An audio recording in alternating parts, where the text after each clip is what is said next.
Shalom. First and foremost, I want to give all praises, honor, and glory to Yahweh, Bahasham Yahushai, Bahasham Racha Kodash. Double honors to the elders and the apostles of Great Millstone, and peace and blessings to the elect. And today we're going to go into the book of Psalms, the 49th chapter. To the chief musician, a psalm for the sons of Korah.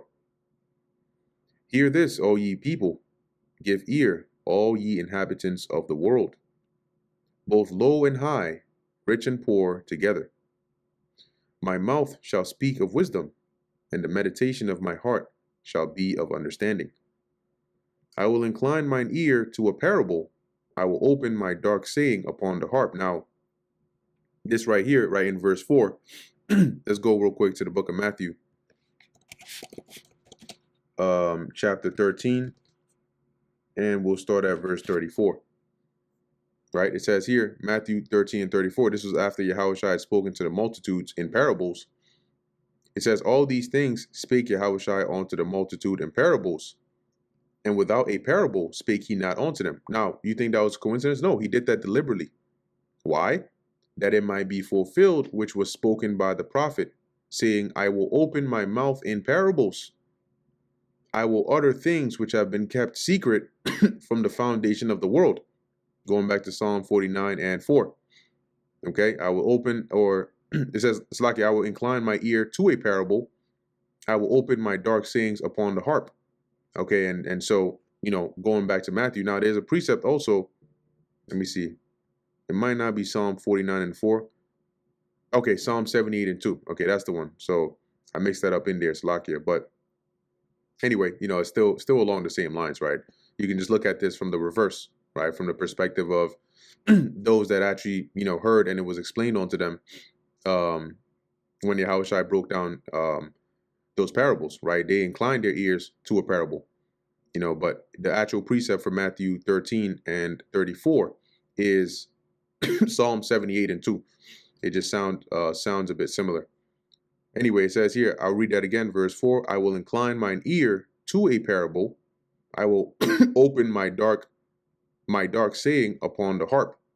Right, this is going into along the same lines of verse 3, right? Speaking wisdom and meditating on understanding. NLT, it says, I listen carefully to many proverbs, which are a parable, and solve riddles with inspiration from a harp. Wherefore should I fear in the days of evil, when the iniquity of my heels shall compass me about? It says here, why should I fear when trouble comes, when enemies surround me? They that trust in their wealth, right? Because when you go back up to the subheading, it says the folly of trusting in riches. See? So they that trust in their wealth and boast themselves in the multitude of their riches, none of them can by any means redeem his brother. This, in other words, is redeem a life. Okay, nor give to God a ransom for him.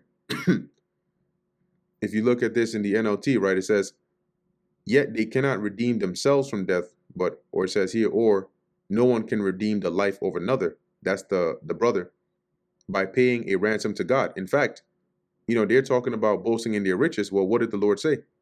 Or at least what is written in the book of Proverbs, the 11th chapter. Proverbs 11 and 4, riches profit not in the day of wrath. Whose wrath? The wrath of the Lord.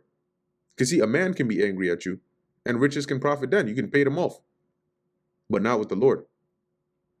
But what? Righteousness delivereth from death. So you can't give money as a ransom for somebody's life. It doesn't work that way. The Lord created money. He's going to bring a death angel, and the death angel is going to take a bribe. Okay, that doesn't work over here. Verse 8, for the redemption of their soul is precious, and it ceaseth forever. And what this means is, it's priceless. Right? Redemption does not come so easily, for no one can ever pay enough. You ain't going to bring $1 billion and pay off against the judgment of the Lord. That's not how it works at all. You might hasten your destruction even further. He that should still live forever and not see corruption, right? Let's go back up and continue or read it from verse 7, connecting it.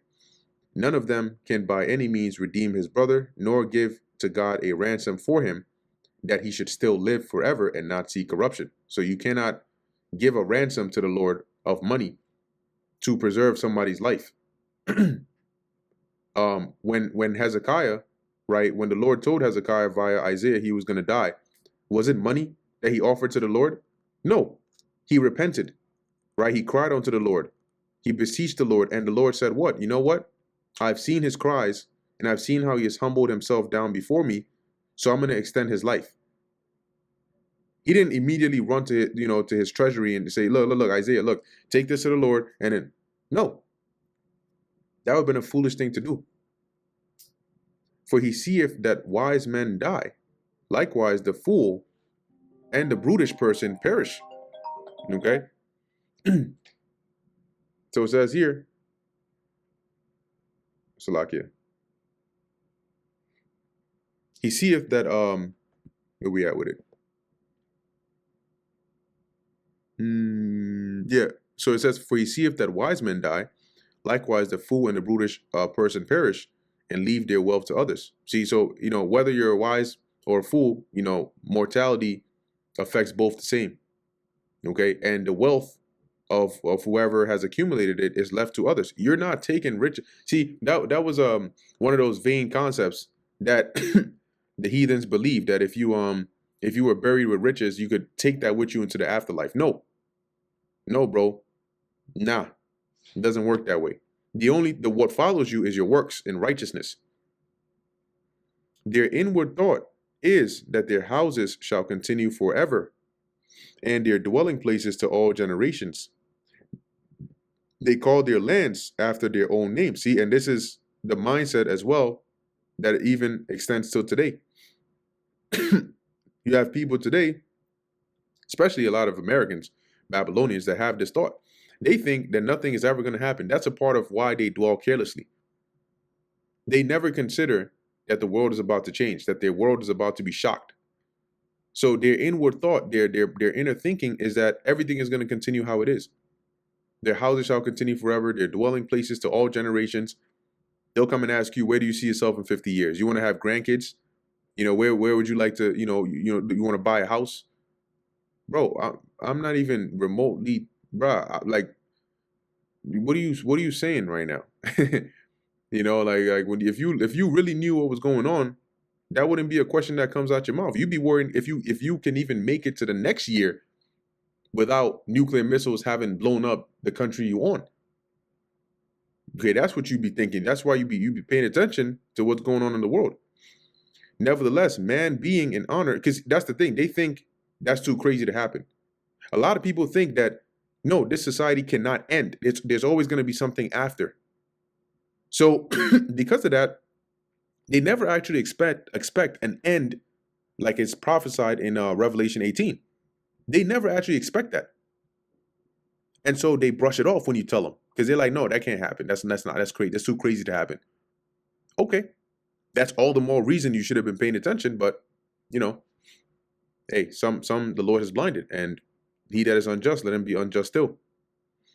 Verse 12, nevertheless, man being in honor abideth not. He is like the beast that perish. Okay, let's read that in the NLT. It says, but their fame will not last. They will die just like animals. Right? And NIV, people, despite their wealth, do not endure. They are like the beast that perish. Right? What did Solomon say? Oh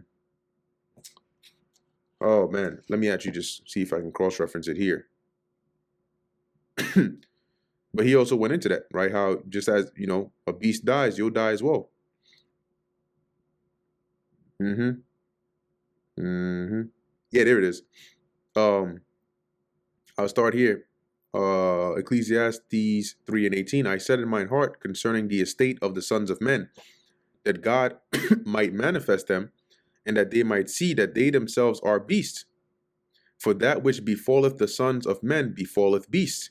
Even one thing befalleth them, as the one dieth, so dieth the other. See?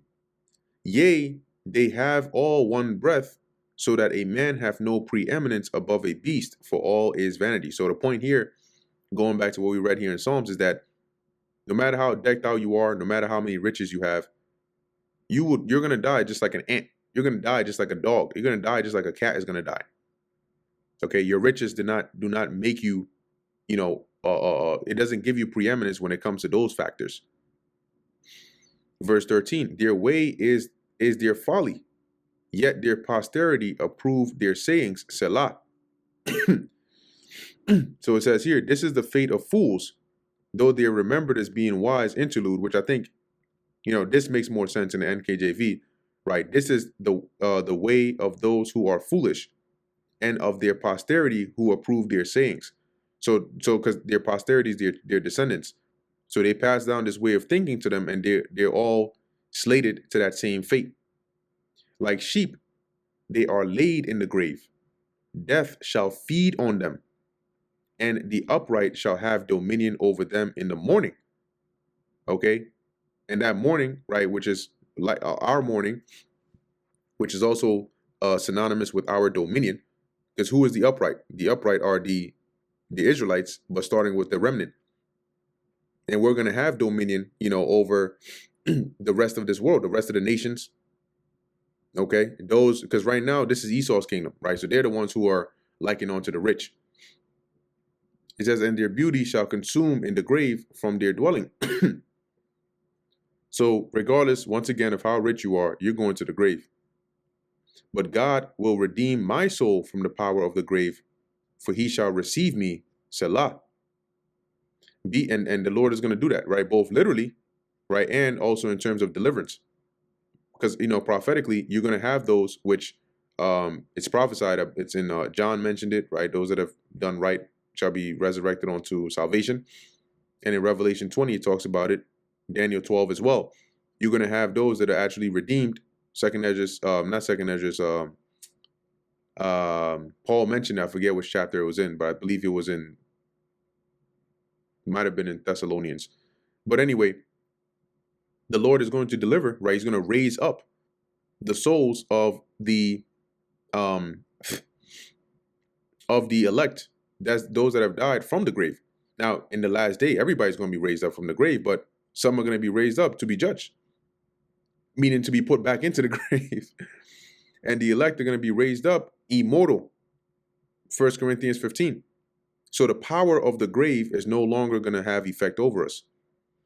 Be not thou afraid when one is made rich, when the glory of his house is increased. See, just like in another psalm, David said, fret not thyself at the rich or at the wicked. For when he dieth, he shall carry nothing away. See, so it doesn't matter what, how rich they are and what they have now. Guess what? When the Lord brings judgment upon them, they're not taking a cent with him. His glory shall not descend after him. His glory is not going in the grave with him. You're going up to the spirit world to get judged, to go and get your judgment sentence. And you're going to come back under the earth again like a baby, or as a baby, not rich, not nothing, coming back bare. Babies are not formed with clothes on. It says here, though while he lived, he blessed his soul, and men will praise thee. When thou doest well to thyself, he shall go to the generation of his fathers, which is the grave, and they shall never see light. And that's death. It says here in the NLT, in this life they consider themselves fortunate and are applauded for their success. Right? NIV, though while they live, they count themselves blessed, and people praise you when you prosper. But guess what? But they will die like all before them and never again see the light of day. Because once they go to the grave, they're not coming back up. The next time they see light is when they come back. Obviously they're going to go to the spirit world, but on the earth is when they come back in the reincarnation. It says, man that is in honor and understandeth not is like the beast that perish. So he may be rich, he may be honored, but if he lacks understanding, he's just like a beast that perisheth. Right? Let me see. I think there's a precept of that. Beast. It might be Psalm 73. No. That's not the one I'm looking for. Yeah, let's take a look. It might be Psalm 73. It says here, Yeah, there it is, right? Psalm 73 and 22. And this is what Asaph said, right? When he finally came to the realization of understanding what the fate of the wicked is going to be, and seeing how dumb and foolish it was to be envious at the prosperity of the wicked. So he said, when he realized this, so foolish was I and ignorant, I was as a beast before thee. Let's read this in the NLT. It says, I was so foolish and ignorant, I must have seemed like a senseless animal to you. What would have made him seem like a beast? Because of the lack of understanding. Okay, so they are like a beast that perisheth because they don't have understanding. And that brings us to the end of the book of Psalms, the 49th chapter. Lord willing, that was edifying to the elect. In closing, I want to give all praises, honor, and glory to Yahweh, Bahasham Yahushai, Bahasham Rakha Kodash. Until next time, Shalom.